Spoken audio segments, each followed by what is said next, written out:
Hello, everybody. Welcome to the March Mystery Madness reading sprints here on my channel, Too Fond of Books.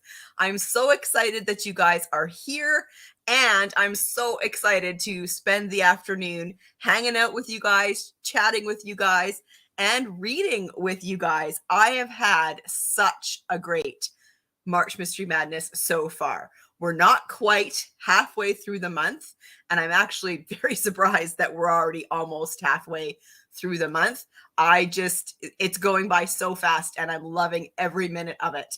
Hello, Elizabeth. Nice to see you here. Hi, BJ. Hummingbird. Woohoo! I'm so glad to see you guys here, and I am so glad that I get to read with you guys. I just think it's the coolest thing. Hey, Jess. Okay, so I have to tell you about my lunch, which may seem funny, but bear with me here. Hello, and Helen is here. Hello, Mary. It's still the morning for you. That's great. Cav is here. Ooh, Cav is reading The Wedding Plot by Paula Mounier. Great. A canine theme. I don't think I've ever read a mystery with a canine theme. That sounds fascinating.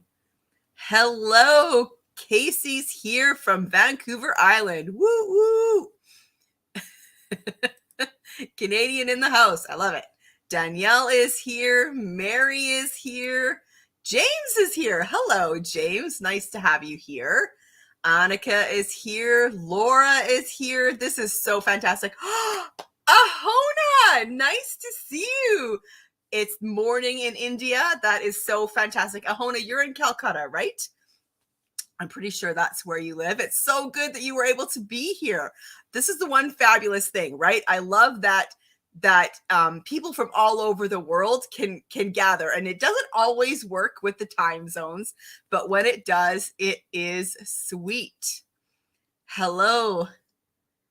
Catching up on middle grade March reading. Perfect. Cajun Peach is reading A Melted Morsel of a Murder. Ooh, that sounds delicious. Carmen is here. Glenda is here reading The Last Flight. That's great. You are a superstar, Ahona, at 12:30 in the morning. Woo, you are a superstar. Hello. Oh, and someone from Iceland. This is super exciting. Oh my goodness, you're reading Endless Night by Agatha Christie. I have not read that one yet, but I am super excited to get to that one in my read-through project. I've heard such good things about that one.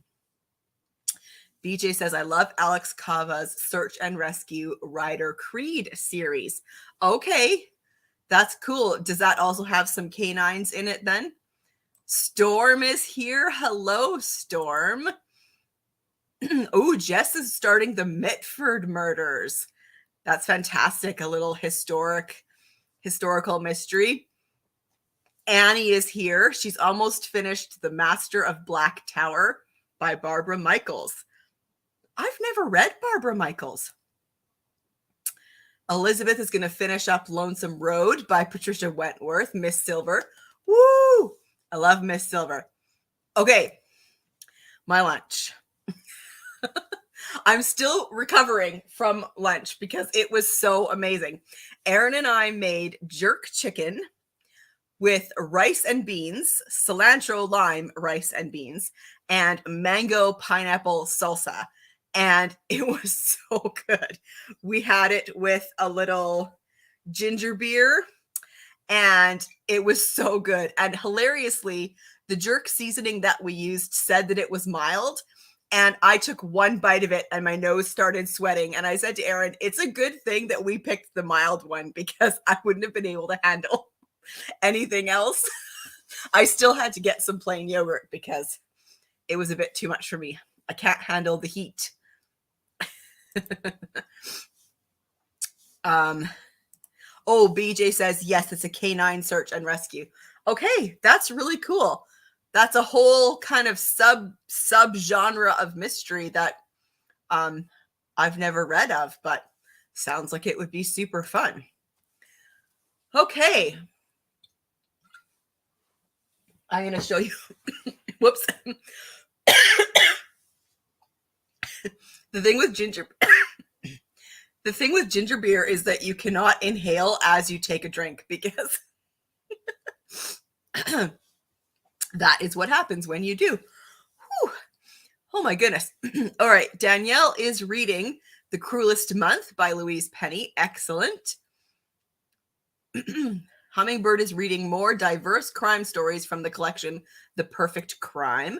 Ooh, sounds intriguing.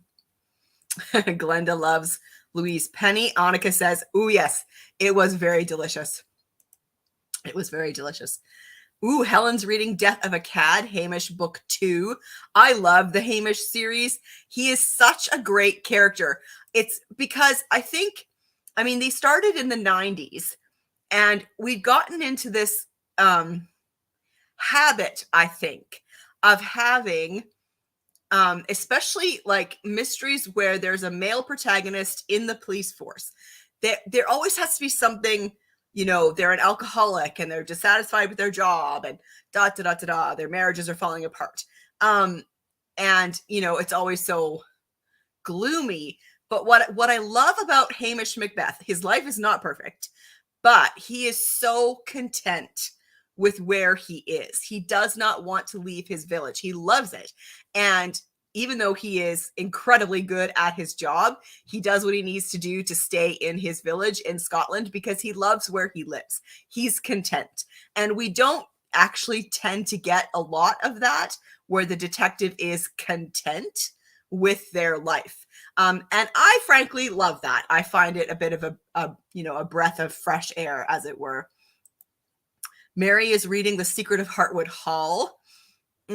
Yes, it's not necessarily a mystery, but it is mysterious. There are lots of mysterious things happening in that one. Jess finished Mortal Arts by Annalee Huber. Ooh, and you really loved it. That's great. I love that series. Hummingbird loves Hamish, but hates Agatha Raisin. Yes. Oh, good. There's some more people who love Hamish too. Mary just started The Code Breaker's Secret by Sarah Ackerman. Ooh, that sounds good. Oops. Glenda says, that's funny. I loved Agatha Raisin more than Hamish. Casey says she is reading A Lady's Guide to Etiquette and Murder by Diana Freeman. Ooh, 79% in, really enjoying it. That's great. I love that series. Ahona is reading Philip Pullman's The Ruby in the Smoke. Ooh, that's what you did for your M&M game pick. That's fantastic. Laura, I am having a reading day today. Perfect. Halfway through Evans Above. Oh, that's great, by Reese Bowen.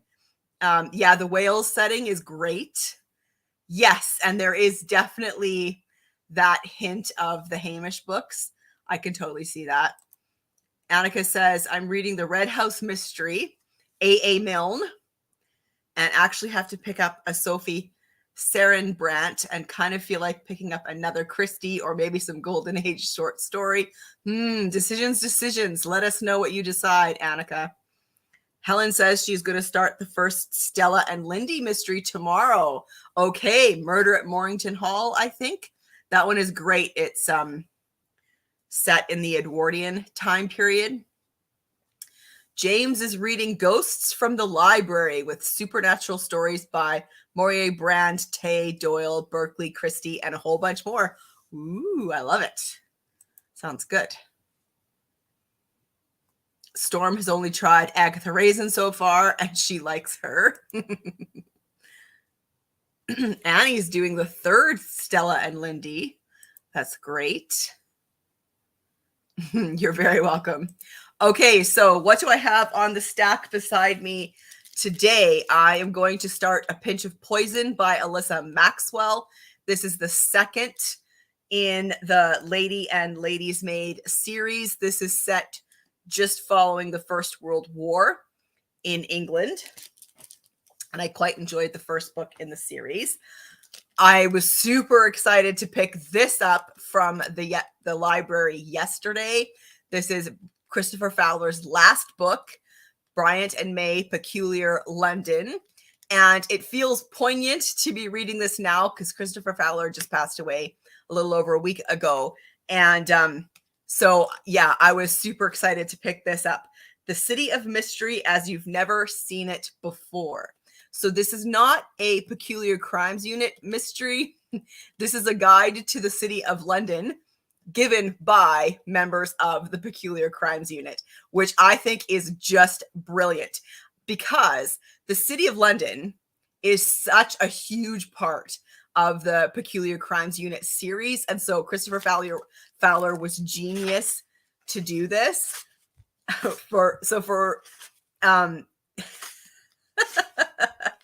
At the beginning, there is a message from the unit chief, Raymond Land, who is the long-suffering unit chief. Hello there.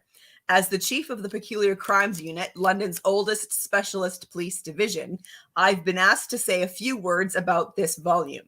First, I'd like to point out that it's completely useless. He goes on for a few pages on why this volume is completely useless. It's hilarious. And then in chapter 1, Arthur Bryant.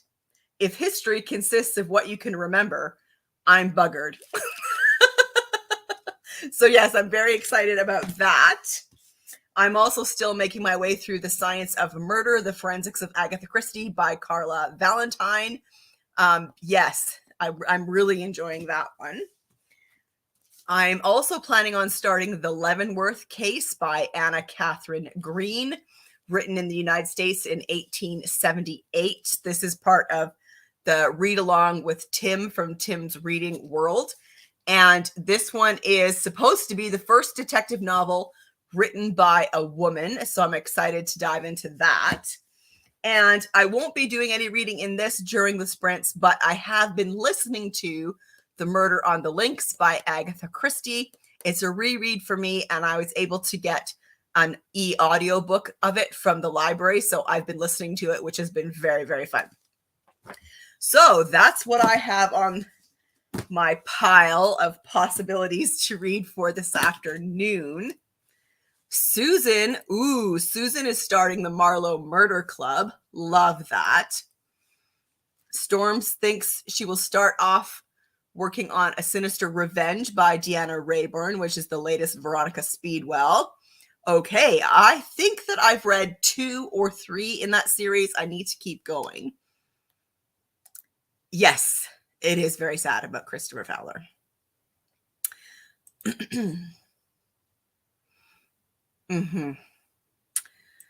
It's very unfortunate. Okay, so what do you guys think about doing a half-hour reading sprint at 1:15? So in 2 minutes, I think that would be fantastic. Okay, don't inhale. Which also means don't laugh when you drink it.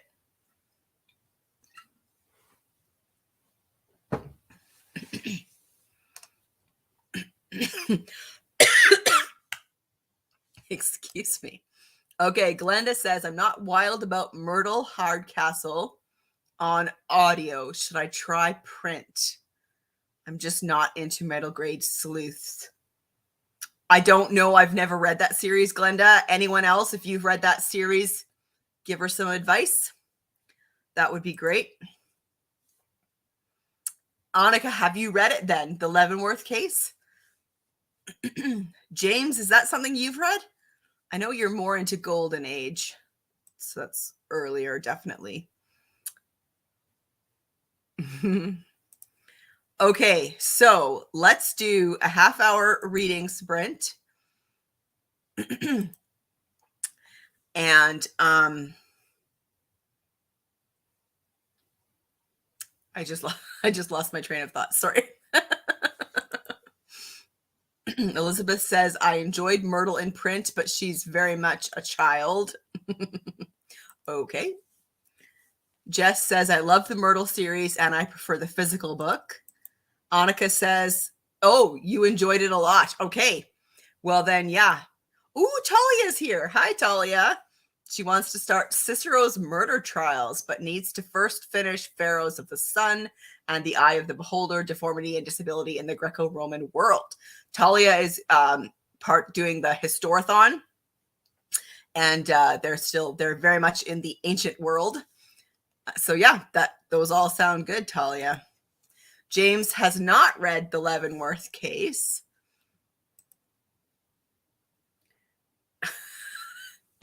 And he doesn't like middle grade audio. They can get overly dramatic and loud.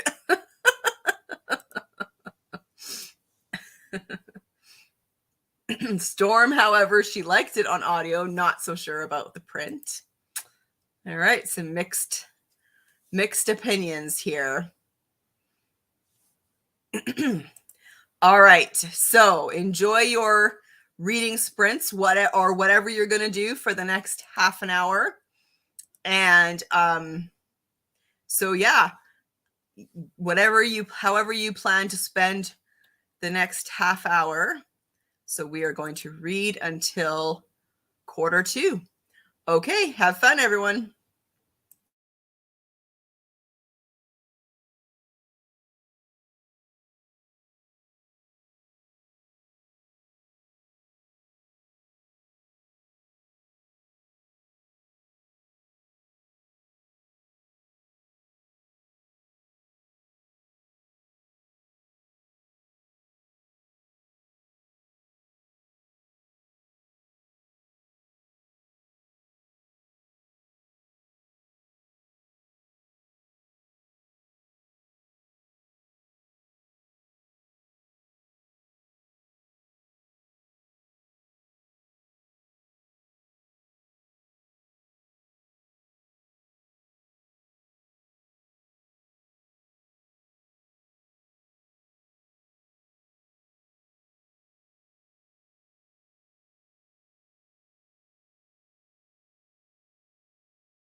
Welcome back, everybody. I read 2 chapters in A Pinch of Poison by Alyssa Maxwell, and starting it reminded me that it's one that I could totally have added to my Sleuth by Type video about titled detectives, because Phoebe, Lady Renshaw, in the story is the granddaughter of an earl. So she would totally count as a titled sleuth. But of course, that list could be huge for mysteries with titled detectives. And I didn't want my video to be 3 hours long. So how is everybody doing? How were your reading sprints? Okay, I'm going to back up here and see where we're at with the comments. Breezy's here. Hi, Breezy. I'm assuming you mean getting groceries, not biting groceries. Although groceries are eventually supposed to be bitten. Cajun finished. Ooh, Fidgen finished your book. Updated spreadsheets and start to Catch Me If You Can. Passport to Peril. I think I've read that series. Who's the author of that, Cajun? That sounds really familiar. Amy. Hi, Amy. Working on transcripts for her kids. Ooh, Nemesis by Agatha Christie. Yes, that's a good one.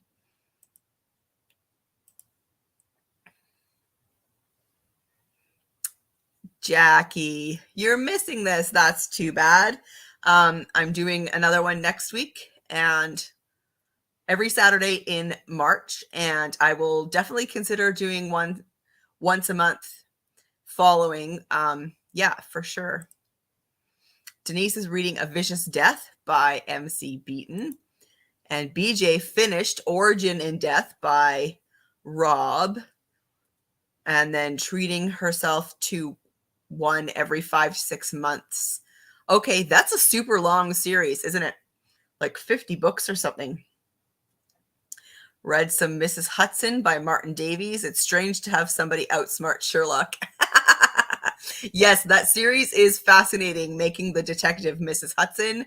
I quite enjoy that series, actually. A Cup of Coffee by the Fire with Hamish. That does sound perfect, Helen. Talia read about 12 pages. That's pretty good, especially when it's nonfiction. That's a little bit slower going. Ooh, Denise is going to listen to A Murder is Announced by Agatha Christie. Sweet. Ooh, 86%, Annie. That's great. 15%. Very good. Oh, talking about snow. We had a blizzard last night.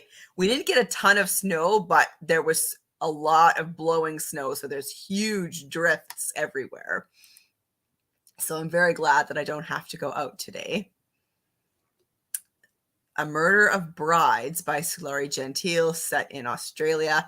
Is that part of the historical mystery series? Oh, I forget who the sleuth is in that one, but I've read at least one from her historical mystery series. Glenda almost dozed off. Yeah, a half an hour is just perfect time for a little bit of a power nap.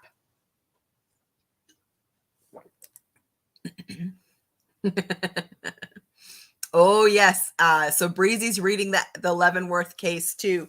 You might have missed it, Breezy, depending on when you joined it, but I've got it here on my pile of books to possibly read during these reading sprints. Maddie Hunter. That's what I thought. I have read a bunch of those. Those were really fun. I love that they all take place in a different part of the world. That's a super fun part of that series. Mary read a chapter. Time went by so quickly, Annika. Yes, I decided to pick up a book by Sophie Sarenbrant because I have to return it to the library, but I'm drawn in right away. Ooh, very good. Someone else dozing off. This is great. Oh, Carmen, Full Dark House by Christopher Fowler. That's the first in the Peculiar Crimes Unit series. And Green for Danger is Christiana Brand. So that's fantastic. 2 great books. Woo, love it. Hona Red is just 2 chapters away from completing the first in the series of the Solly Lockhart Quartet. I think I've read them. I know I for sure read 3. What's the 4th one? I'll have to think about that, whether I've read all of them or not. James, the first 2 stories of Ghosts in the Library were blah. Oh, that's too bad. I think I might do a writing sprint next. I'm working on my 5th book, Monkey See, Monkey Murder. I've got a good locked room murder in it. Oh, that's very exciting, James. Woohoo! James writes fantastic historical mysteries, locked room mysteries, etc. So that's very exciting.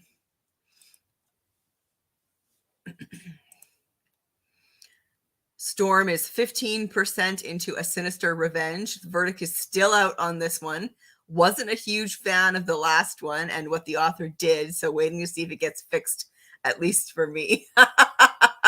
You know what, Storm? That is a huge problem with series, especially when there's like a romantic interest and it doesn't go the way you want it to go. I totally get what you're saying. So, for example, I'm a huge fan of the Stephanie Plum series by Janet Ivanovich, but I stopped reading the series for a while because I was so frustrated with the love triangle. It was driving me crazy. I enjoyed the characters and I enjoyed the stories, but the love triangle was just driving me crazy. I was like, just figure it out already. I'm done with this nonsense. The Eve Dallas series has 56. Whew. That's the Rob book, right? Wow, that's a very long series. Ooh, yes. Oh, that might be interesting to do a combination of reading the Leavenworth case and listening to it on audio. That could be a good idea. Yes, the cover is pretty fantastic. This is what's the word here? This is a reprint of, it's a Detective Story Club classic. And so, yeah, I love these. I've got a few of these. And even if you take the dust jacket off, they're lovely as well. Look at that. Yeah. James, yes, Green for Danger is terrific. It's currently my favorite Christiana Brand. Death of Jezebel comes in a close second, but I really, really liked Green for Danger. I liked the setup of it. Amy says, I ended up really liking Helen McInnes's espionage story Above Suspicion. Okay, that's good. That's kind of interesting. That doesn't seem like the kind of book that you would read, Amy. Now, Helen McInnes, she wrote in the 60s and 70s, or am I mixing her up with somebody else? Helen, yes, I love a good locked room mystery myself. Elizabeth, I'm loving Miss Silver. She is such a good actress to pull off the innocuous old maid while observing everyone's behavior. Yes, she does that very well. I'm a huge fan of Miss Silver. All right. Breezy says, I have a couple Christiana Brands checked out from the library. Ooh, which ones? I'm curious. Ahona, the Tin Princess, is the 4th in the Sally Lockhart Quartet. That doesn't sound familiar. Maybe I didn't read that one. Maybe I didn't realize that it was a quartet. Maybe I thought it was a trilogy. I'll have to see. Amy, I read the first Miss Silver. I really liked it. Not sure if my library has more. Oh, that's too bad. Storm hates love triangles too. Yeah. Grandma Mazur is my hero. Now that is from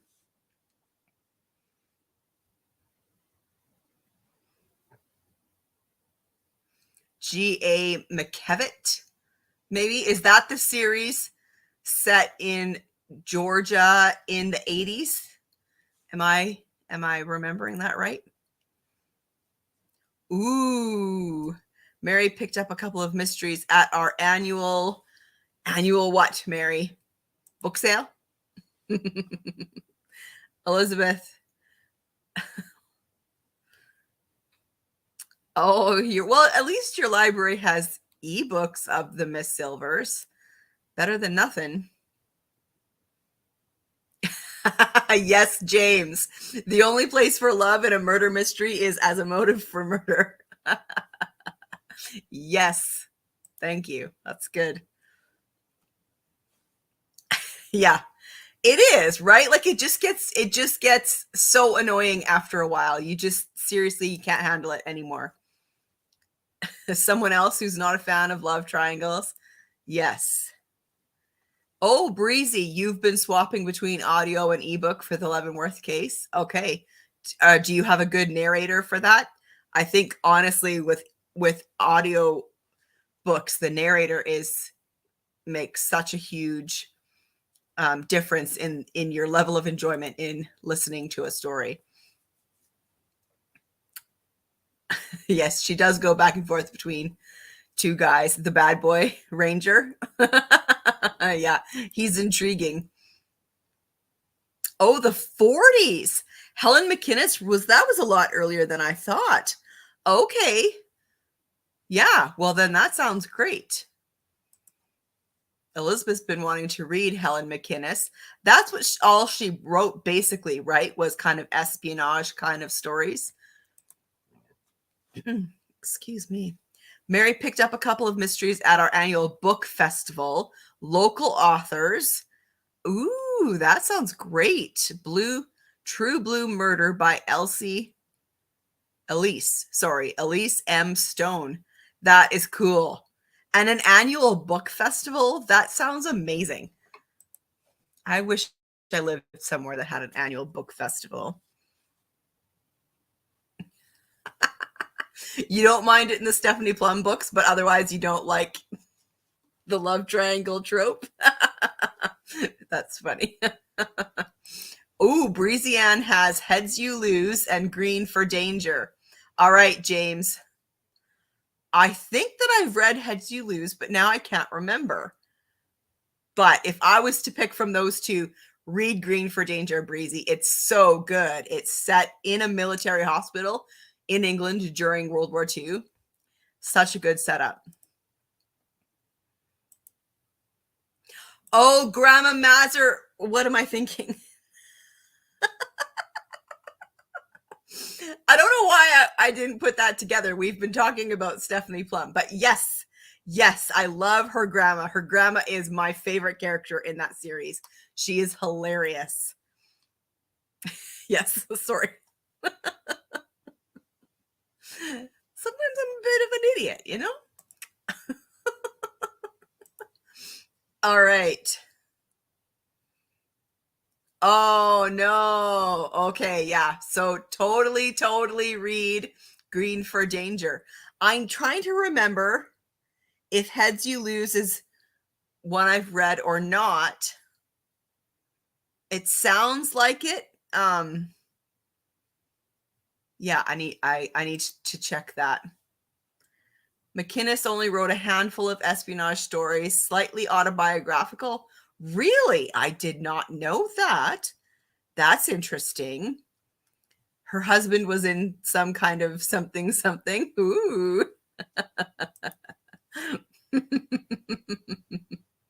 Hummingbird, you guys have a literature festival every year. A lot of famous authors come. That would be amazing. That would be amazing. Oh my goodness, that would be amazing. Yeah. Christiana Brand is fantastic. Golden Age author. Yeah, give her a try. Totally. Green for Danger. That's my recommendation. Green for danger. Okay, guys, let's do another reading sprint, and we will read until the half hour. I'm just getting into the mystery. The murder happens in the first chapter, which I love, and we're just getting into it now. So I'm going to continue on with a pinch of poison during this reading sprint. So I will get the banners up, and we will read until the half hour. Okay, enjoy, everybody.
Welcome back, everyone. I hope you had a great time reading or writing or however you spent the past half an hour.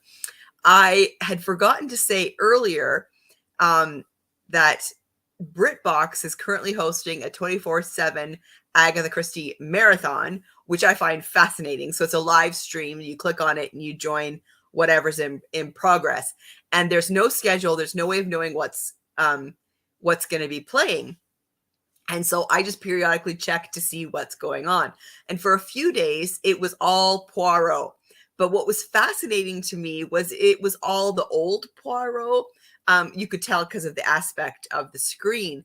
And as I paid more attention, I could tell that they were replaying episodes that they had already shown. And I thought that was fascinating because there's enough Agatha Christie between Poirot, Marple, and all the variations of Marple, Tommy and Tuppence, plus the standalone adaptations, that I didn't feel like they needed to do that. So I was trying to figure out, like, kind of what was their reasoning here for their schedule. And then today when I checked, they were showing Why Didn't They Ask Evans, the one from the 80s, which is pretty fantastic. And then just now during the reading sprint, I checked again, and they were playing Hugh Laurie's Why Didn't They Ask Evans? So I just think it's fascinating. I don't know how they decide what to play, when they play it, why they repeat certain ones. I don't know. I find it all fascinating. Okay, let's see where everybody is. Oh, hello. Just got back from taking my baby to the library. Oh, first time at the library. That's super exciting. Woohoo! Love it.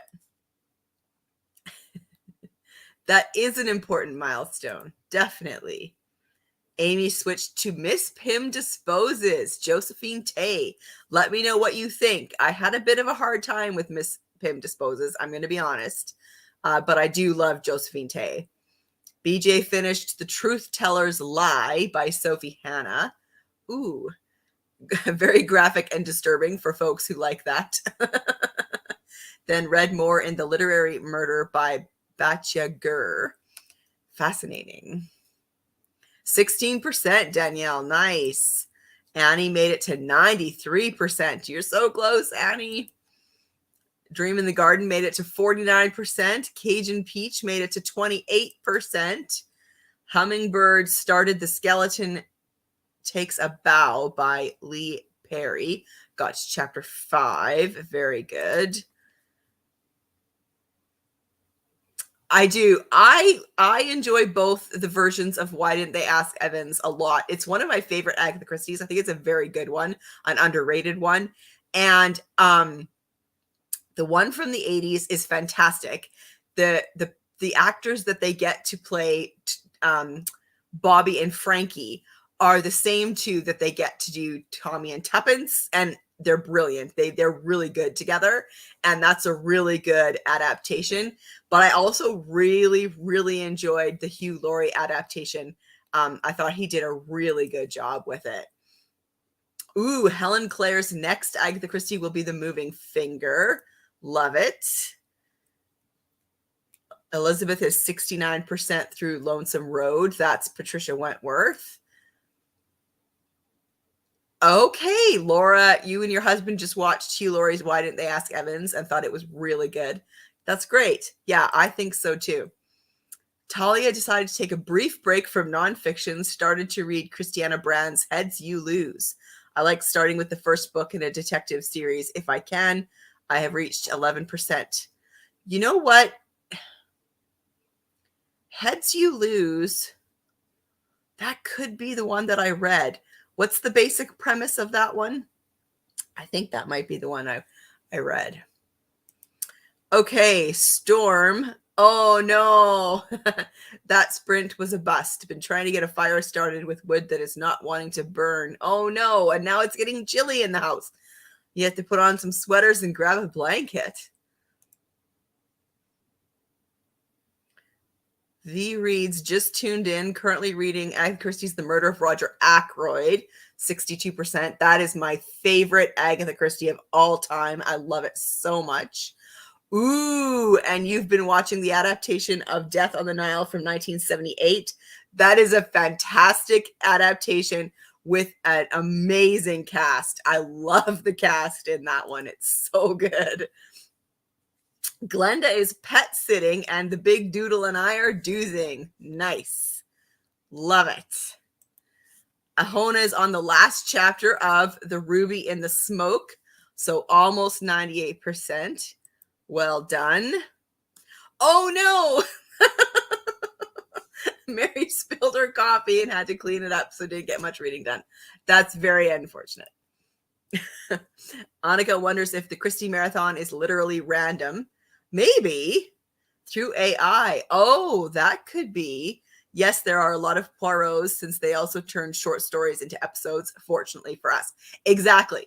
So what I find interesting about that is if it was truly random, I could see that being maybe AI.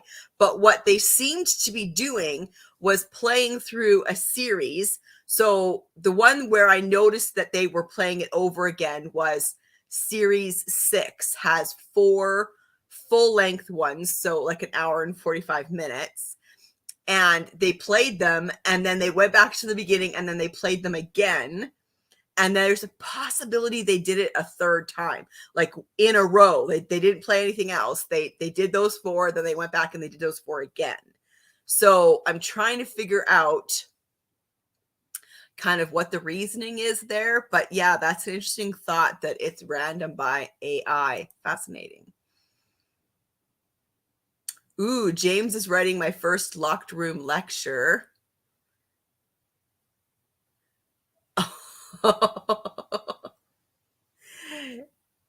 You said it in a speakeasy and the detectives are drunk. That's amazing. I love it. I can't wait, James. I literally can't wait. That sounds amazing. I love that time period and that setting. And for a locked room, that is amazing. I love that, setting a locked room mystery in a speakeasy. Oh my goodness, there is so much potential there. So much potential. Maybe they do, but here's the interesting thing is BritBox already has, at least here in Canada, you know, all the Poirots, a whole bunch of the Miss Marples, if not all of them, a whole bunch of the standalones, and Tommy and Tuppence. They're already showing those. You can already watch those on BritBox. So yeah, I really don't know. And it's probably something that's not worth so much of my time, but I do like to try and figure out what's happening. So Talia says a somewhat non-spoiler description would be that a jealous lady says hateful things about another lady's hat. A lady is later found with the hat on her head and her head removed from her body. I have read that one. Whenever someone said the name or whenever I read Heads You Lose, I kept thinking about a hat. So yes, I have read that one. And yes, James, I agree with your assessment about the end of that one.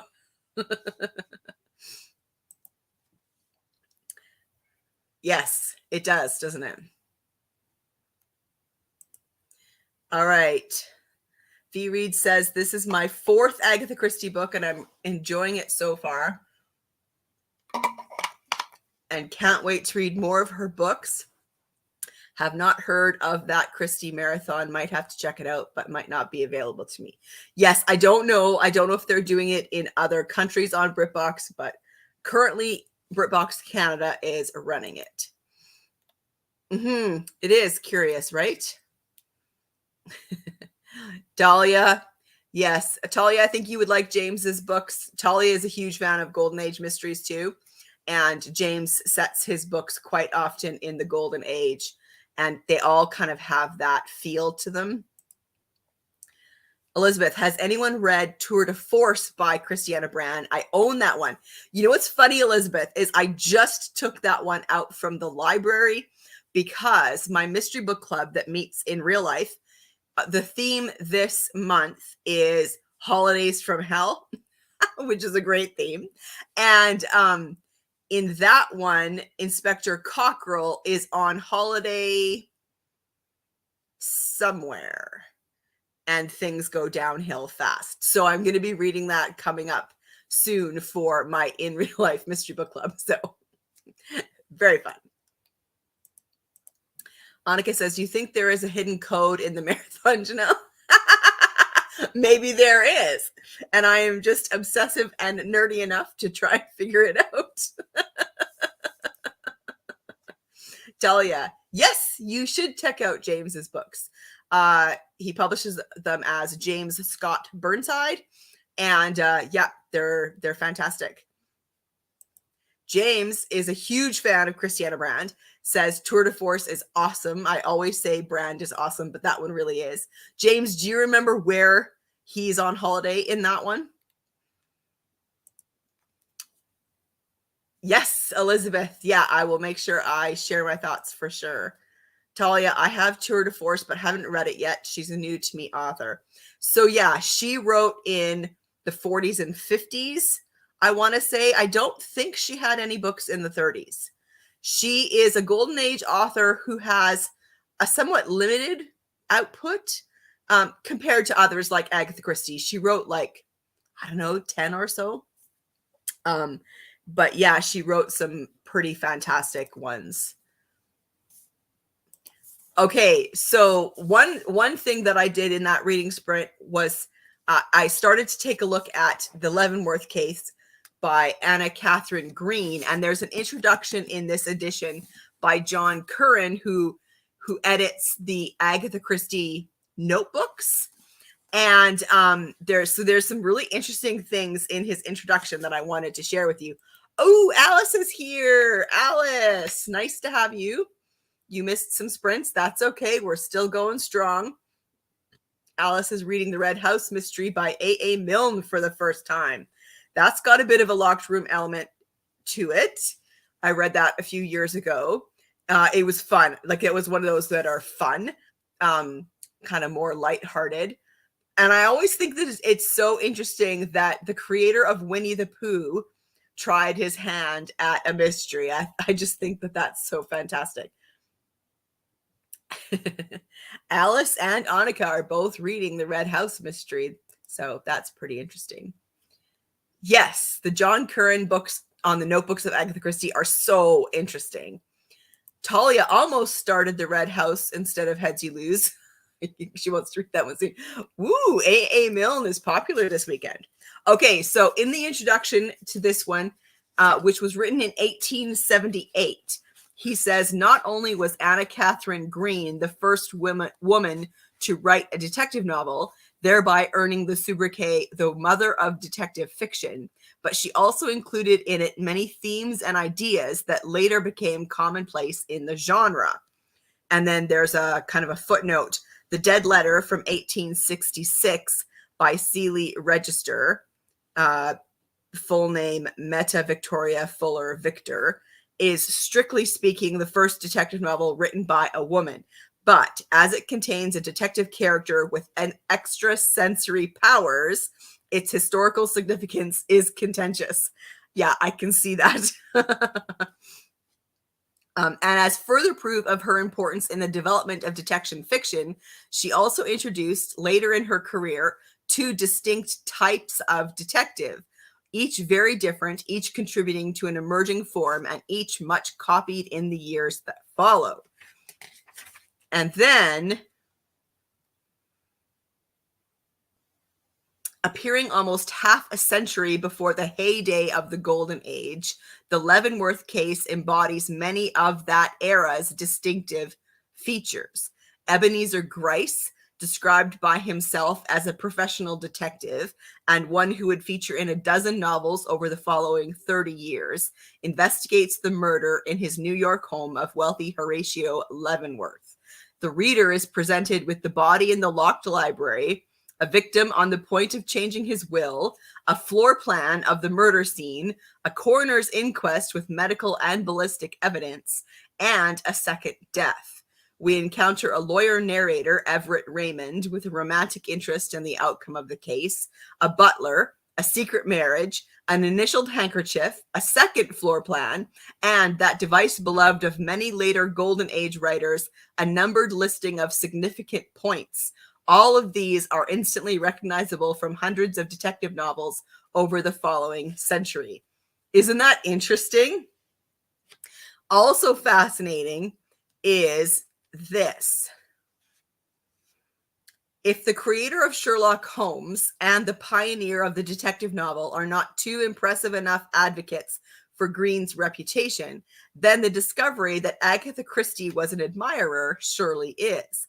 Before embarking on her first book, The Mysterious Affair at Styles, she had read little detective fiction, but records in an autobiography from 1977 how much she had enjoyed the Sherlock Holmes stories, still appearing intermittently in the Strand magazine, as well as two influential novels, The Mystery of the Yellow Room from 1908 by Gaston Leroux, who also wrote The Phantom of the Opera, and The Leavenworth Case. Although she misspells the title of Green's novel, its influence on Christie's early work is evident in the adoption and adaptation of many of its elements which would become synonymous with the detective novel during the imminent golden age of detective fiction. Interesting, right? Yeah.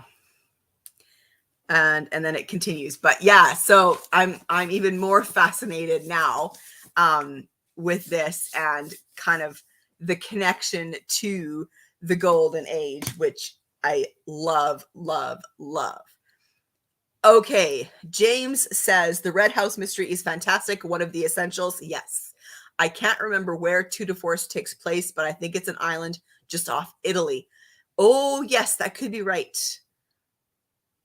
I read the synopsis when I got it from the library, and I think Italy is right. Helen says, I have the Red House mystery. One day I will read it. Yes, it's worth it, definitely. The Leavenworth Case is on Project Gutenberg. Yes, it is. Because it was written in the 1800s, it is definitely one of those that are it's copyright free. So it's free to download from Project Gutenberg if you are at all interested. Hummingbird has read the Red House mystery and enjoyed it. Alice says, I've been meaning to read it for so long, James, and came across a lovely edition a couple of months ago. So now is the time. Perfect. Yes, Alice, I think that you might enjoy the Leavenworth Case too. I think it's Levin. My copy says Leav, but I don't know. I might be totally mispronouncing it. Okay.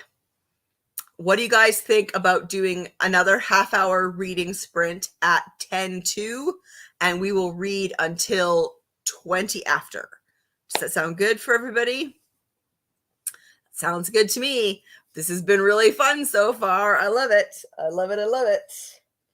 I'm tempted to dive into Bryant and May Peculiar London during this sprint, the City of Mystery, as you've never seen it before. Yeah, I'm tempted. I love the idea of this, that different members of the the Peculiar Crimes Unit, and the people that they meet are mostly Arthur Bryant's interesting collection of acquaintances, all share their thoughts about different parts of London.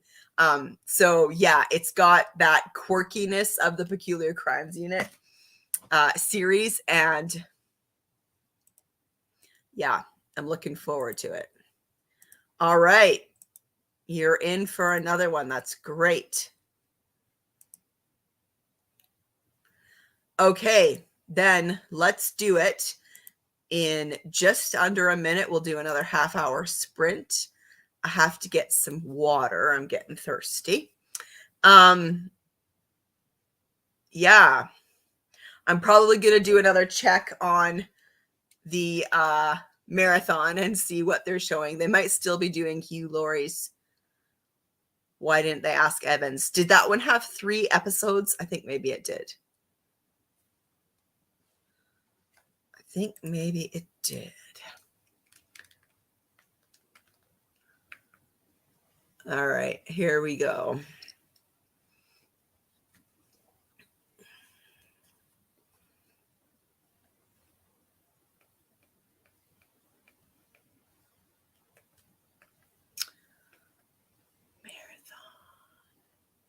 Ooh, what's it gonna be? Yes, they're still showing Hugh Laurie's Why didn't they ask Evans? Man, that guy in the bowler hat is so creepy. He did such a good job making that guy so creepy in that one. Oh my goodness. Okay, let's read, everybody. We'll read until 20 after. And I am going to go get some water. I'll be right back.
Okay, welcome back, everybody. I hope you had a great half an hour, whatever it is that you chose to do. I had a great time reading Bryant and May, Peculiar London. This book is hilarious. I've always really enjoyed the humor in Christopher Fowler's books. It's right up my street. And so, first of all, this is awesome.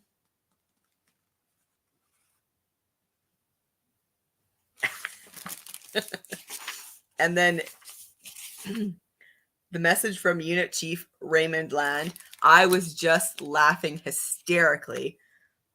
He writes, I thought it was some kind of guidebook, but it's nothing of the kind. There's bugger all in here about what ordinary people want to do when they visit London. There's go to the London Eye, Big Ben, and Eminem's world before sitting through the first half of Les Mis. Instead, it's full of annoying conversations and weird historical connections no one's interested in. Half of them have no point, and the other half go wandering off at a tangent, like Mr. Bryant's mind. There are hundreds of perfectly acceptable London books knocking about, and this isn't one of them. It's just someone randomly banging on about a lot of pointless, forgotten stuff. Now, I respect my detectives Arthur Bryant and John May, partly because it looks bad if you're rude about old people. Oh my goodness. Like, it's just so funny. He ends it by saying this: if you're still planning to read this volume of rambling conversations with half-mad friends, good luck to you. I reckon it's your last chance to dodge a bullet, but what do I know? I'm only the unit chief. You're big enough to look after yourself. Don't come complaining to me. I live in a world of strangers where a novelty donut costs £4 and nothing makes sense anymore. I suppose Mr. Bryant has managed to reflect both himself and London in that his account is annoying, all over the place, and occasionally apocryphal. Anyway, enjoy the book. He put it in quotations. Oh my goodness. So very funny. BJ says, this time I read some of The Dead Will Tell, number 6 in the Kate Burkholder series by Linda Castillo. Very good.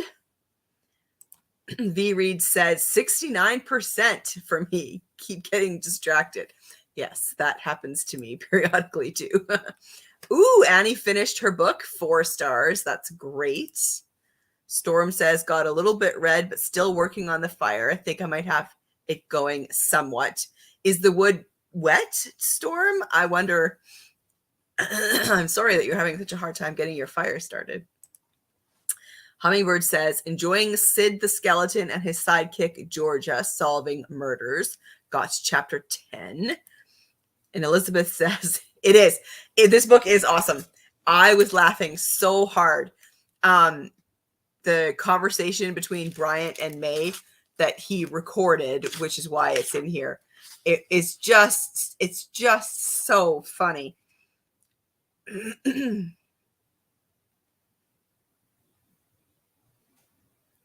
Yeah, I kept laughing. So yeah. So he's talking about this, his recollections, his notes and everything. Rather than let this lot go to waste, I decided to share it with you on a sort of virtual tour. I don't actually know what a virtual tour is. John May tried explaining it, but my attention drifted when he said online. By the time he got to the metaverse, I was sound asleep. He set me up on a Zoom call with Scotland Yard last week, but somehow I ended up on a Welsh radio program about knitting. Classic. All right, Glenda says, is there an adaptation for Sleeping Murder? You're talking Agatha Christie? There's a number of adaptations for Sleeping Murder. The one that I prefer is the Joan Hickson one from the 80s. There is a newer Marple Sleeping Murder that they changed a lot. Who is the Miss Marple in that one? I've forgotten her name, but there are a couple of adaptations. Cajun Peach made it to 49%. Helen says, nearly finished Death of a Cad. Lots more to come in the series. Those of us who love series are so lucky. I'm in the middle of a ridiculous amount of series, but I love it. I am too. After watching, I think it was Storm did a video on all the series that she's in the middle of. I decided to do the same thing. And I think I have like close to 50 series on the go. Some of them I only have one book in left to finish the series. But yeah, it is ridiculous, Helen, definitely. Alice. It is Christopher Fowler's Bryant and May Peculiar London, the City of Mystery as you've never seen it before. Have you ever read the Peculiar Crimes Unit series? They're very entertaining. This one it's kind of like a guidebook to London, but Peculiar Crimes Unit style. Glenda says she's going to start the series soon. Perfect. Storm says, it's not wet, it's just green. Needs some older wood, but working with what we have. It was free wood. Oh, yeah.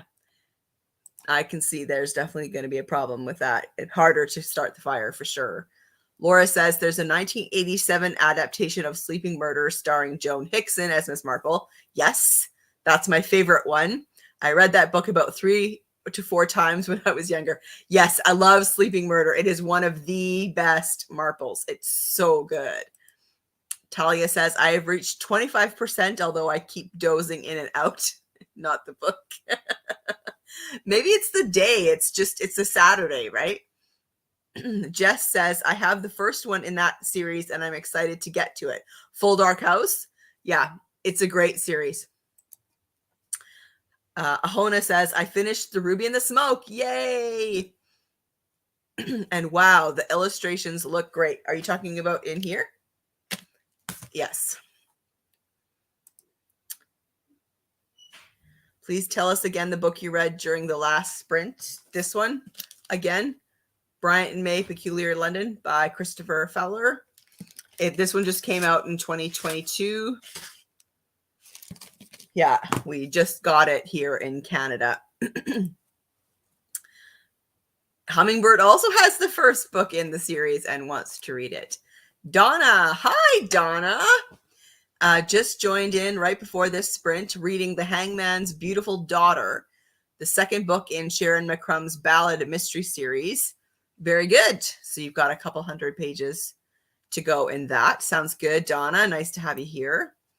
Annika says, I was just thinking I should read series more often. The protagonists really start to feel as familiar as friends. Yes. That's one of the reasons why I like reading series so much. Yeah, for sure. Cajun says, I've gone completely rogue and somehow started over 20 series just this year. Go Cajun. Woohoo. Jess says the first in the Peculiar Crime Unit series. Yeah. Full Dark House.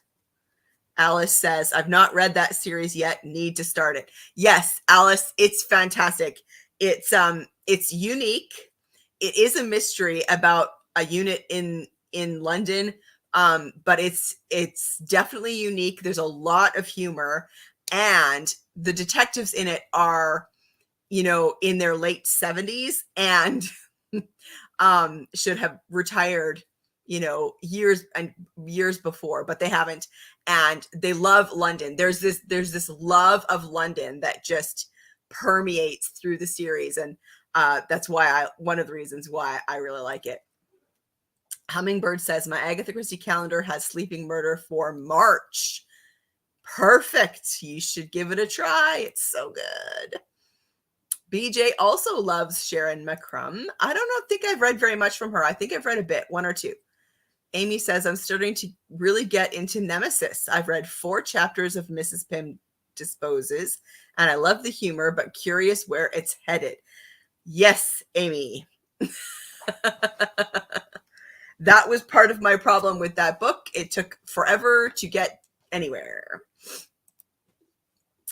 And Donna, yes, Joan Hickson is fantastic as Miss Marple. And the funny thing is, when I did a check earlier on the Agatha Christie marathon, and they were showing the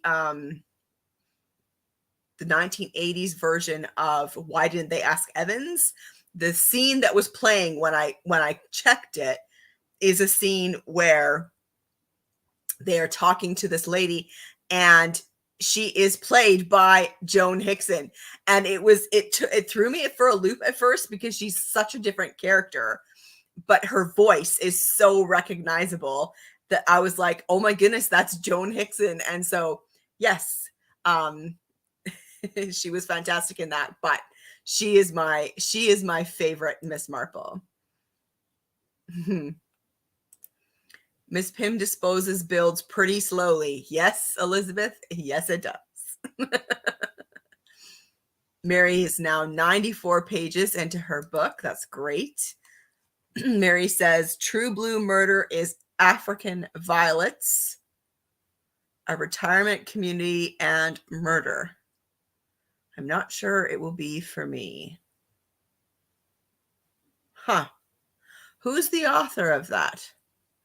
Interesting.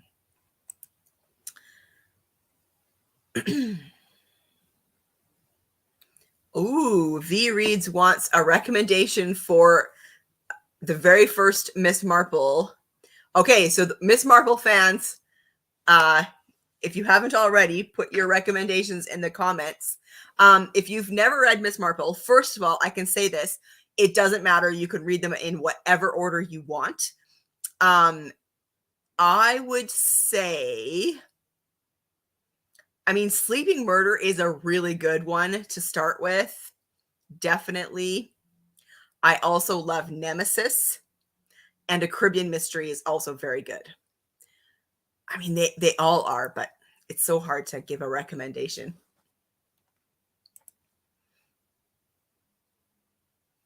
New Tricks. Yes, I love New Tricks. That's such a good show. Alice's favorite Marple is Sleeping Murder. Yeah. Yes, Amy, you just got to settle in for it. It's a very slow book.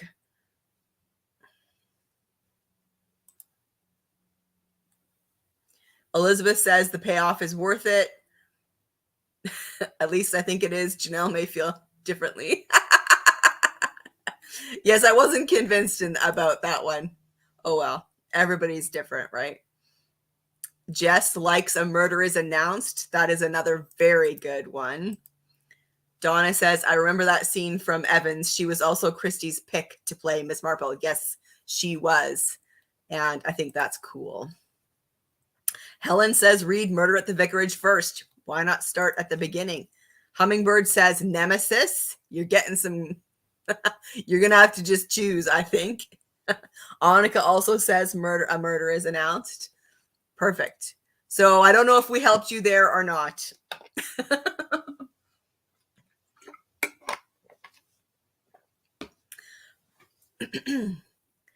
All right. Mary says True Blue Murder is by Elsie M. Stone. She's an author from Tucson.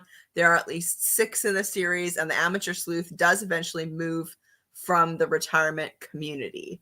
Okay. Oh, yeah. So this is the book you picked up at the Writers Festival, right? It's okay if it's not for you, right? I mean, you try stuff. Not everything's for everybody. Talia would suggest Marple's short stories. I believe that's how she was introduced as a character. Otherwise, I'd say Murder at the Vicarage. Talia, that is a very good point. The Miss Marple short stories, 13 at Dinner, I think it's called, or the Tuesday Murder Club, is a great introduction to Marple. The Miss Marple short stories are really, really good. Casey says, as you know, Janelle, I've said it before and I say it again, Joan Hickson is Miss Marple. Yes. Taking notes. You're very welcome. Alice says, I think it's best to read A Caribbean Mystery before Nemesis because they are linked. Good point. Good point. That's totally true. James says, A Murder is Announced, gets my vote. I love this. The Miss Marple fans coming out of the woodwork. Donna says, should read The Caribbean Mystery first, then Nemesis. Yes. Yeah, that's totally true. A Murder is Announced is a great starting point, but if you like short stories, I would start at the 13 Problems. Yeah. Amy hasn't read A Caribbean Murder. That's totally fine. We meet Mr. Raphael in A Caribbean Mystery. That's it. Like that's the only connection, is that's where she meets him.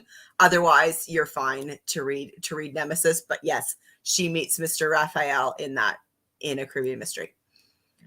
Okay, so what do you guys think of another reading sprint and another half-hour reading sprint? If those are working for you, we'll do another half an hour. Jess says, I can't listen to books narrated by Joan Hickson. Doesn't work for you, hey? That's all right. All right, how about at 22, we will do another one and read until 10 after, if that works for everybody. Okay, good. Ooh, yes, you'll have a chance to finish Lonesome Road. Perfect. Perfect. Oh, you guys are fantastic. I love it. I love it. I love it. Okay. Now, the question is, do I go back to A Pinch of Poison, because this is March Mystery Madness, or do I keep going with Peculiar London, because this is amazing and I'm laughing so hard reading it? Or do I read from The Science of Murder, or do I start the Leavenworth case? I don't know what to do this time around. What do you guys think? I don't know what to do.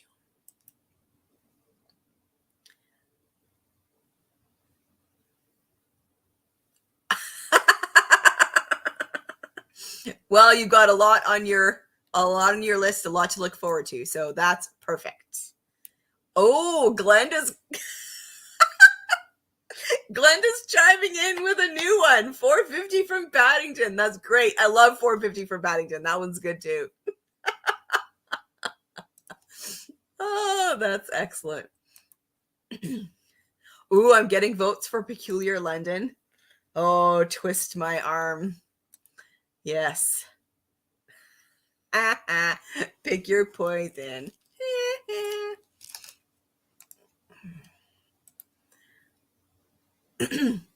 Yes, laughing on a Saturday is perfect.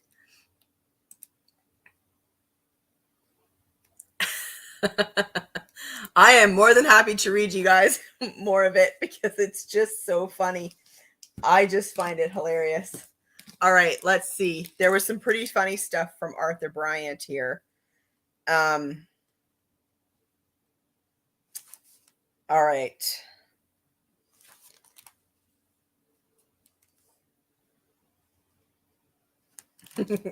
So, for example, I can't compete with the kind of passionate historians who know how to make double-decker buses you can fit into the Albert Hall, but I'll be making some connections that may take you by surprise. They certainly took me by surprise, not always in a good way. Let's see. Oh, this was interesting. He's talking about Westminster Abbey briefly, and then he says, I bet not everyone knows it's a royal peculiar, meaning it belongs to the reigning monarch and not to the church. I didn't know that. So there you go. There is some actual information in here that is useful. All right. Bad puns. Yes, I love bad puns. Casey says, I have trouble making up my own mind, Janelle. I can't do yours as well. Yeah. Ooh, now Ohona is motivated to start Ms. Marple. Glad to help. Okay, let's see.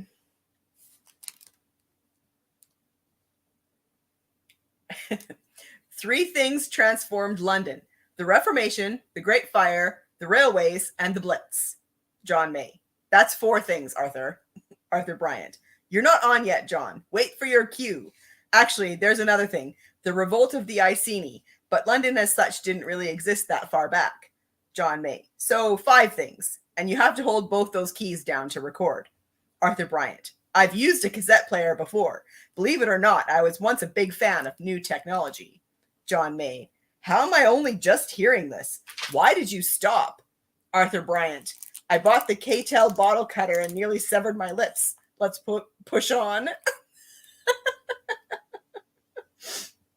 Oh, dear. Yeah, it's very, very entertaining. Okay, let's go. You've twisted my little arm. I'm going to read more from Peculiar London. So we will read until 10 past. And I got some chocolates to enjoy during these reading sprints. So I am good to go. All right. Enjoy, everybody.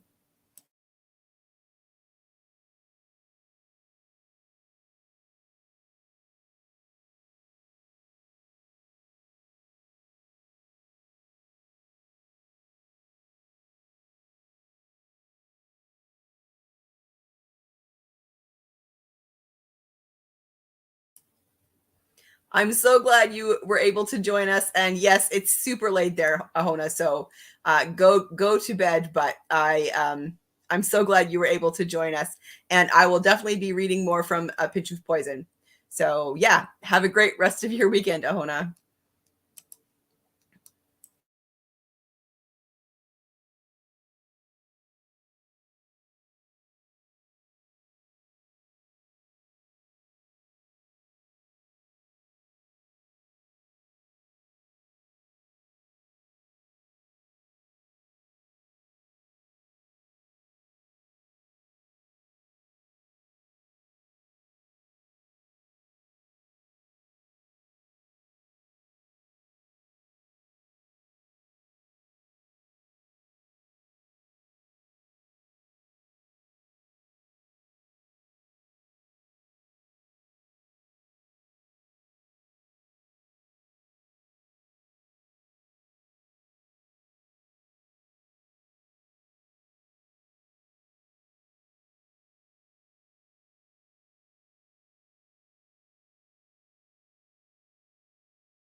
Welcome back, everybody. I hope you had a great time reading. Now, I followed your advice and I read more from Peculiar London, and it's awesome. And I have 3 or 4 different parts I need to read to you from because they were hilarious. But first, let's see what you guys had to say. Oh, Annika had homemade white chocolate. That sounds amazing. My chocolate was very good, but homemade, amazing. Ooh, Glenda votes for the Leavenworth case. I do need to start that soon. I thought you were going to say you have chocolates to hand out. Oh, I wish I could give you guys chocolates. That would be amazing.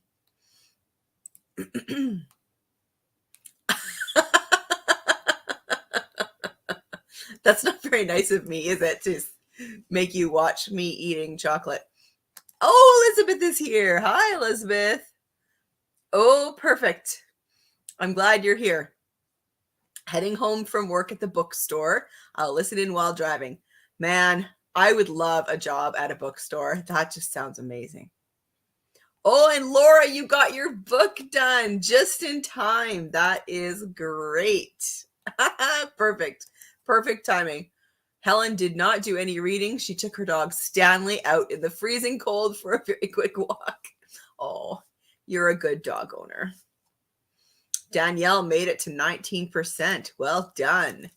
Oh, Amy made brownies. Oh, I love brownies. Delicious. Alice read another chapter and a half of the Red House Mystery. Classic. Cajun made it to 67%. Amy's halfway through Nemesis and read another chapter of Miss Pym. Donna may leave soon, must get a roast on for tonight. Delicious. Yummy. I'm coming over. Storm was too distracted, not much reading happening. Oh well. Oh well is right. Sometimes it just doesn't happen. Talia says, I would never have money if I worked at a bookstore. Yeah, actually, that's true. Oh man, wouldn't that be amazing? Oh, and Elizabeth finished Lonesome Road. Oh, that's great. I have not read that Miss Silver yet, so I'm looking forward to it. Hummingbird got to chapter 16. Annie read 7% in Murder at Keyhaven Castle by Clara McKenna. That's in the Stella and Lindy series, historical mystery set in the Edwardian time period. Really good. Lonesome Road is by Patricia Wentworth. Mary says, I'm almost finished with The Secrets of Heartwood Hall. That's great, Mary. What are you thinking of that one? Yes, Miss Silver. That's right. Okay, so here's some delightful little tidbits for you from Peculiar London. Arthur Bryant says, although coffee encouraged sociability, tea remained king. Apparently 68% of Britons turned to tea in a dilemma, making it Britain's most common response to trouble. On Christmas mornings, my old man used to put whiskey in everyone's tea as part of a family tradition he had just made up. No wonder our aspidistra died. The Twinings Tea Museum should therefore be a place of pilgrimage. Am I saying that right? Is it Twinnings? I thought it was Twinings, but I don't know for sure. It's actually a tiny shop built on the site of Tom's Coffee House in the Strand and has been around since 1706. The tea is excellent, and they have a delightful range of teapots. It's the world's oldest tea shop, a narrow canister-lined hall with a miniature tea museum, actually a few cupboards, at the end. The exhibits include a wooden box with the gold-painted initials TIP, meaning to improve promptness.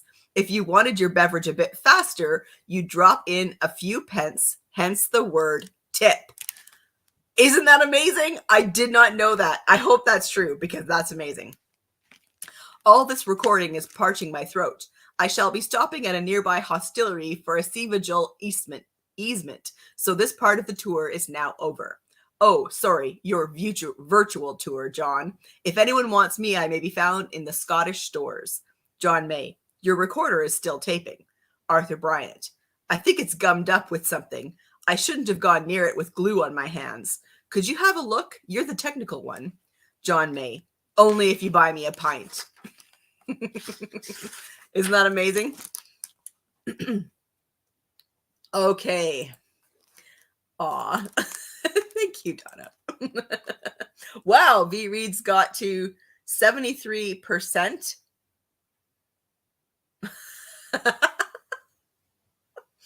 I understand that. Okay. Casey says, just joking, you could have a huge ice parfait and I would still forgive you.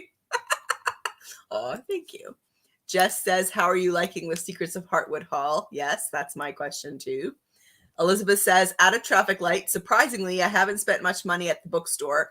I can usually find good things at library sales to trade in for store credit. Brilliant. Tea with whiskey is lovely. Oh, I actually don't think I've ever tried it. I missed that. What was tip? Something with pence? Okay, so, and I hope that this is true. So the Twining's Tea Shop had a wooden box with gold painted initials on it, TIP, and it stood for to improve promptness. So if you threw in some coins, they would give you your beverage faster. And that's where we get the word tip from. I think that's amazing. I think that's amazing. Okay. Now for something that's gone. You'll find I do this a lot. My only excuse is that I've lived too long and remember a great many things that aren't there anymore or were possibly never there in the first place. A walking tour with nothing to see is depressing. Beneath this car park was the spot where Anne May Wong performed her celebrated fan dance, and so on. But this is a book, so you don't have to worry about not seeing something that isn't there. Things move about a lot in London. Right now, I'm thinking about a bookshop that won't stay still. Oh, dear. Okay, and then this was hilarious. He'd been talking about Smithfield, the area of London called Smithfield, where famously the meat market is held. And he says, and it still smells of raw flesh. The whole area is meatified. John May. Meatified isn't a word. Arthur Bryant. I'm fairly sure it is. John May. No, it's a Bryantism. Arthur Bryant. Now that's not a word. John May. It's a word we came up with at the unit. Bryantism applies to anything you explain wrongly. Arthur Bryant. Like what? John May. Like walkie phone and internet thingy. You don't like jeans because they've got fumbly buttons. What did you call Raymond Land this morning? Arthur Bryant. Yogurty brain. John May. There you are. All classic examples of Bryantisms. And when you pick up the shipping forecast on your phone or get carry-on camping on the video security system, it's because the phone and the system have become Bryantized. When you leave us all utterly confused, we know we've been Bryanted. And whenever you magnetize your waste bin or make children pass out, it's because they've been subject to Bryantification. Arthur Bryant. I'm sure I don't know what you mean. Isn't that great? Yeah, I think that is interesting. Mary says The Secrets of Heartwood Hall is a page turner and she's really enjoying it. BJ says, here in the southern US, we have only iced tea. Our hot drink is coffee. Northern US drinks hot tea. We don't. Well, that's interesting. Exactly. Meatify. It's perfect. Okay, and then he started talking about St. Martin's in the Fields, which got my attention because when we were in London, Aaron and I visited, that was one of the churches that we went and we saw St. Martin's in the Field, and then we went downstairs where the crypt is because there's a little cafe down there and you can have tea or coffee and snacks amongst the crypts, and it's the most unique cafe that I've ever been to. And so he talks about it here. The crypt is welcoming and you can have lunch on top of the gravestones in there. On my mystery tours, we usually stop for a cuppa and a sausage roll with meatless option, as I have a bit of a deal going on with the cook. He's been my pal ever since I cleared his name after he was accused of being the Smithfield bacon slicer. And then this was great because he talks about the church being kind of boring itself, St. Martin's in the Field, but it has this great window, and Aaron and I loved it. We took a picture of it. We thought it was really unique, and he talks about it here. Check out the arched central east window, which looks like there's some kind of space-time warp going on. I suppose it makes a nice change from shepherds and fat little cherubs tangled up in high thread count sheets. But he's totally right about how he's describing that window. Yeah, it's really unique.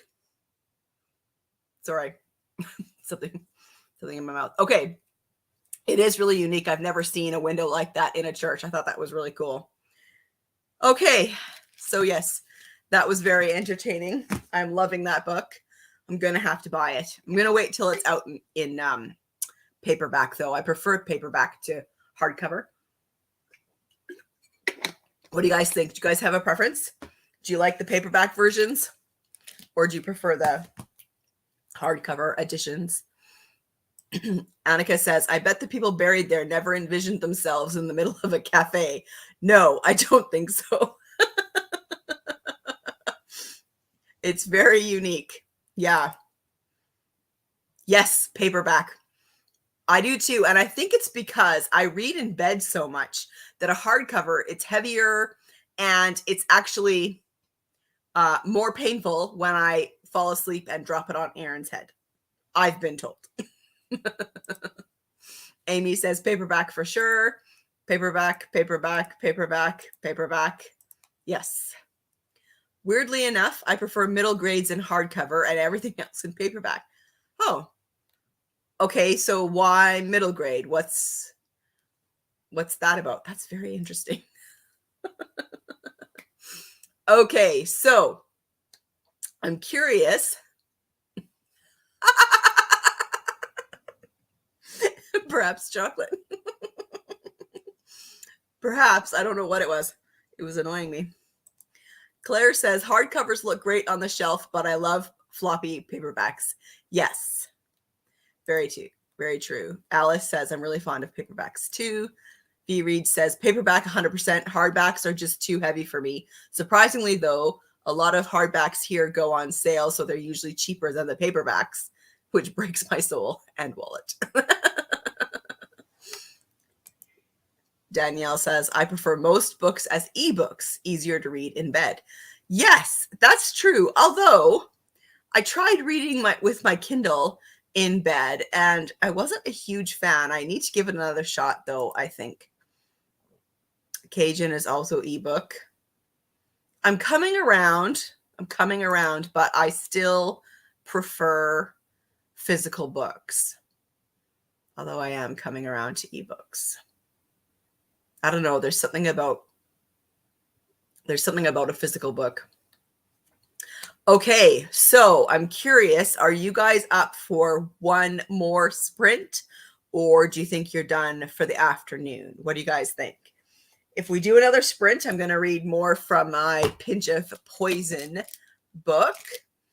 And if we don't, I will say goodbye and then probably read more from it anyway.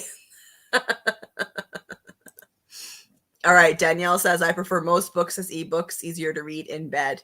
I'm going to have to try it again. I don't know why it didn't work for me when I tried it before. BJ prefers physical books too. All right, so you guys are in for another sprint. Okay, great. Jess says, I guess because my inner middle grade reader was very sloppy with books, so I always seem to somehow mess up my paperbacks, the library books, and my librarian said I can only check out hardcovers. That's awesome, Jess.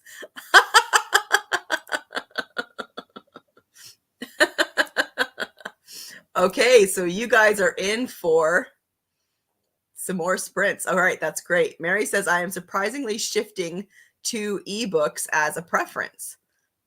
It's good. Amy, it was so great to have you here. Have a wonderful rest of your weekend. Talia says, I have a pillow that is made to hold a book, so it doesn't particularly matter how heavy a book is, and I do love how a hardcover feels and looks. This pillow sounds amazing, Talia. I love it. You're going to have to show it in one of your videos, okay? Because I need to see this pillow. Elizabeth says, I'm off to start dinner. Otherwise, I would stay. Thank you for being here, Elizabeth. It was fun to spend part of my afternoon with you. I love it. Have a great rest of your weekend. Casey says, I have a little stand for my e-reader in bed. It sits next to me on the mattress. Oh, that's interesting. Huh.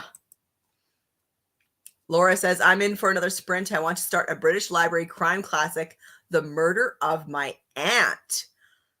I have never heard of that one. Who's the author, Laura? Ooh, I'm interested. Mary's in. Mary is another Mary is in. We have two Marys with us here. Yes, hands-free. That's interesting. Annika says, I'm going to try another sprint with another I might fall asleep. Warning again. It's probably getting pretty late there for you, isn't it, Annika? Kindle's got my vote. Got my Kindle a month ago, and I've already read 30 books. Wow. Kindle's working for you then. That's great. Annie wants to know the maker of the pillow. Yeah, I do too. Glenda, I've switched to wine. Mondavi Buttery Chardonnay. Ooh, yummy. Alice says, I'm going to start the sprint, but may fall asleep as I'm going to bed now, 10:25 p.m. here. No problem. Hummingbird says, I have a pyramid book pillow, which is great for hardbacks and large books. I wonder if that's the same kind of pillow that Talia has. I'm fascinated now. I've never heard of these pillows.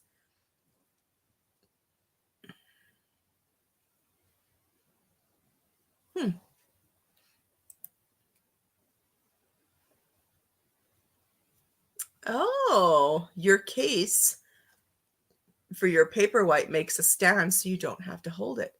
Love it.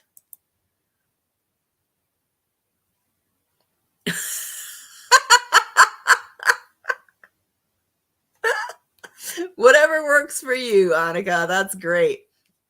Talia says, I got the book pillows when I knew I would have to be stuck in bed for my neurosurgery last year.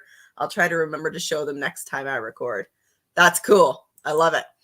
Laura says, Richard Hulk, and it takes place in Wales. Edward lives with his aunt and has decided to murder her. Not a spoiler. It's on the back of the book. That is interesting. I've never heard of Richard Hulk before. When was it first published? Oh, Richard Hull. I don't know. Richard Hulk is a much better name. People in the US. Yes. Daylight savings time happens Sunday. Yeah. So tonight, like at 2 in the morning or something, the switchover happens. So yeah, for anybody who does daylight savings time, that is happening this weekend. Alice, I don't believe in Kindle, which is why my bookshelf is so large. Talia, one pillow is called the book seat. Oh, okay. That's good to know. We'll have to check that out. Yeah.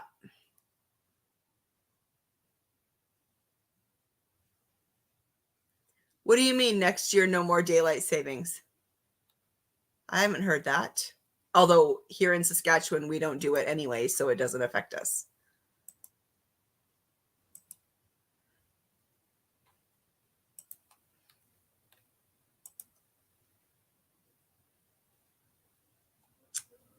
That's sweet. Oh, it was published in 1934, a darkly humorous depiction of fraught family ties. Very interesting. Enjoy. Okay, so let's read for half an hour again at the half hour, and we will read until the top of the hour. If that works for everybody, I think that would be fantastic. Okay, I will get the banners up. Oh, whoops, nope. There we go. Okay.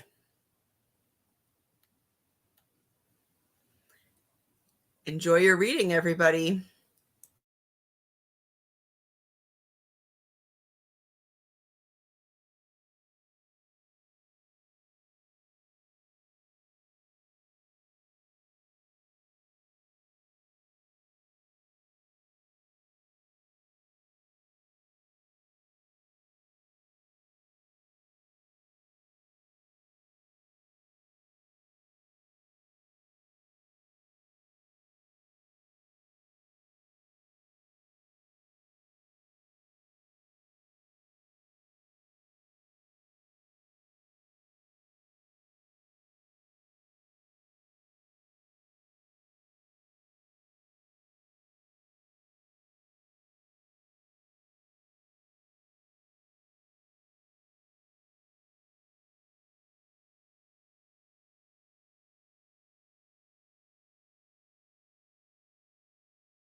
All right. Welcome back, everybody. Okay, I see there's some comments that I need to catch up on. I hope you all enjoyed your reading. I've been really enjoying A Pinch of Poison. One thing that I like about this is there's a big focus on what was happening socially after World War One, the changes in society. So I'm finding that part of the story really, really interesting.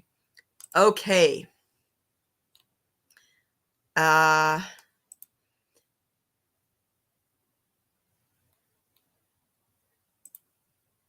all right. Jess says, non-bookish news. My littlest one has just taken her first steps. Oh, that's huge. Yay.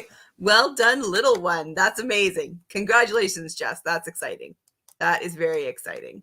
Talia says, that is so adorable. Did you manage to record it?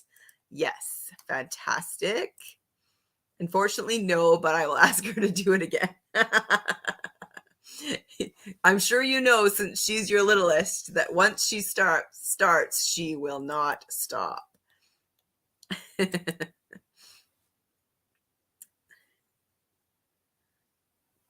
Okay, so there's a bill in process in the United States regarding daylight savings. That's very interesting. Oh, here's Hummingbird's Book Pillow is by Isabella Peters. This is great, everyone. Thanks. I'm going to be looking these up. Annika is off. You're very welcome. Have a great rest of your weekend. I'm glad that you were able to read with us for a bit.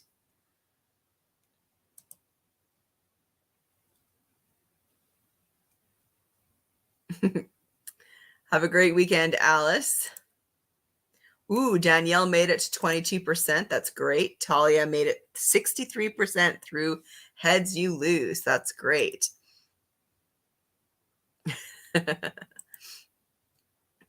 Jess started her Royal Spiness, 12% in and really enjoying it. Oh, that's great. That one's a really fun historical mystery. Cajun Peach made it to 85%. That's great. Laura says, I didn't read the whole introduction, but it says Dorothy L. Sayers praised the book in a review for the Sunday Times, and it quotes her review. That's great. As far as I know, Dorothy L. Sayers, she did a lot of reviews. And so that's really cool. Yeah, The Murder of My Aunt from 1934, I think you said, right? From the British Library Crime Classics. That's cool. That's cool. Okay, everybody. Well, I think that is going to be it for me. Ooh, Glenda's 77% done with The Last Flight. That's fantastic. Helen, one page. Hey, any reading is good reading, I say. Got to 76%. I really want to finish this before I go to sleep. I want to get to Miss Marple already. Hummingbird's up to 20, zipping through the skeleton takes a bow. That's great. All right. Well, I am going to sign off, everybody. This was super fun. I'm so glad to spend my Saturday afternoon with you guys. I got some great reading done and had a really good time chatting with you. So I hope you have a fantastic rest of your weekend. And I will be back here next Saturday, same thing, enjoying more reads and continuing what is turning out to be a pretty great March Mystery Madness. So have a great weekend, everybody. Okay. Bye, everyone.